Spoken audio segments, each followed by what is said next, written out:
Welcome back to Don't Leave with Mary Crocker Cook. We spent time reviewing how healthy and disruptive attachment forms, as well as the role of attachment in codependency. And along the way, I have made occasional references to the role of substances in coping. So, in this episode, I want to specifically address our vulnerability for substance abuse. Theorists Maunder and Hunter summarize the influence of hyperactivating and deactivating attachment strategies that we've reviewed as a general vulnerability factor for substance abuse in three ways. First, insecure attachments accompanied by a heightened susceptibility to a more pronounced physiological response to stressful events.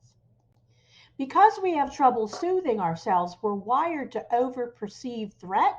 And so once we're triggered, our body stays activated for a long period of time before we settle down.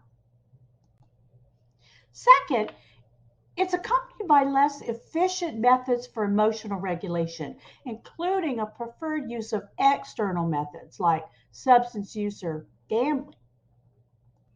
Since we did not learn healthy ways to manage our distress, including reaching out to other supportive people, we will naturally look outside of ourselves to find something to make us feel better.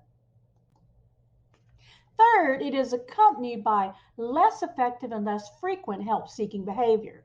So we use alcohol or drugs or gambling or gaming, controlling other people and do not reach out to other people or solutions that could effectively address our emotional distress. Alcohol or controlling or gaming works temporarily, but it doesn't solve the original source of distress, so we have to keep on using it.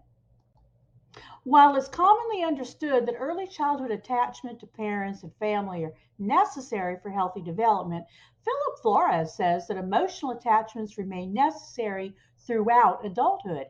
It's not enough, he says, to just stop drinking. I can attest to this because I'm a person in long term recovery myself, yet along the way have watched myself drift toward other substances and behaviors like food, compulsive spending, compulsive working, all of which can be triggered by experiencing emotional discomfort of some kind. As a good avoidant codependent, my instinct is to get up in my head and think my way out of the feeling, and if that doesn't work, pumpkin pie will do just fine. Fortunately, recovery has offered me opportunities to also remember to call someone who cares about me. It's never my first thought, if I'm honest, but it comes to me much more quickly. To achieve long term well being, addicts need opportunities to form healthy emotional attachments. Addiction has served as a bond that replaced affectional bonds between people. I attached to alcohol instead of people because I could rely on alcohol.